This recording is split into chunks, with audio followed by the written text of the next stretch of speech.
Pemirsa, rancangan Undang-Undang KUHP terkait kewenangan lembaga penegak hukum di Indonesia atau Dominus Litis akhir-akhir ini menjadi sorotan.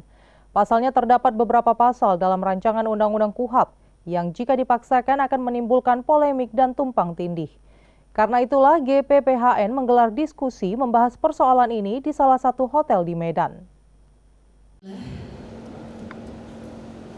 Kami dari GPPHN. Demi menjaga kepastian penegakan hukum, advokat, dosen, dan mahasiswa hukum mendirikan Wadah Gabungan Praktisi Peduli Hukum atau GPPHN KRI yang dibangun atas rasa empati dalam dunia penegakan hukum di Indonesia.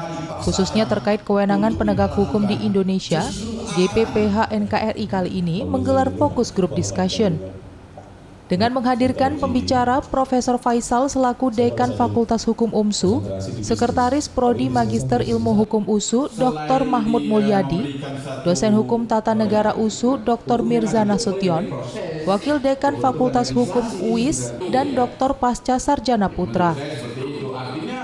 Ketua Panitia Penyelenggara Famati Gulo dalam pidatonya menyebut paling berbahaya ketika jaksa mendapat kewenangan sebagai penyidik merangkap penuntut.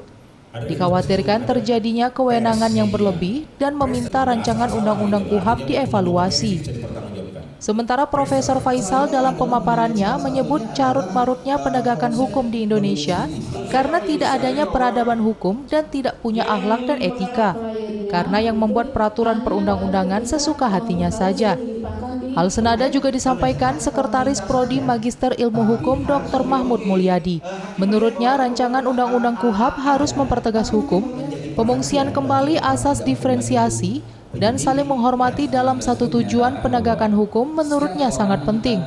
Kalau saya melihat di KUHP yang baru ini kan misalnya di pasal 11 ya, ayat 9 dan ayat 10, saya melihat ada kewenangan kejaksaan yang memperluas tidak hanya penuntutan tetapi juga bisa mengambil alih penyidikan dalam kondisi tertentu.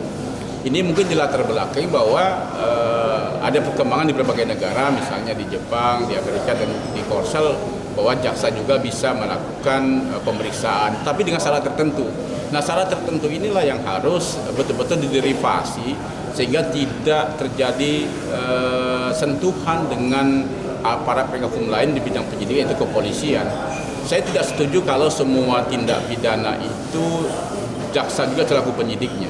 Pendapat saya tidak setuju kewenangan misalnya penyidikan itu bisa diambil alih oleh kejaksaan. Makanya saya tadi di awal tadi supaya penegakan hukum itu berjalan dengan baik sebagaimana mestinya dan diinginkan oleh masyarakat, maka kewenangan itu dalam penegakan hukum disesuaikan dengan kewenangan masing-masing. Misalnya kepolisian sebagai penyidik, ya, jaksa sebagai penuntut umum, hakim mengadili, lapas melakukan pembinaan. Jadi kalau saya tidak setuju.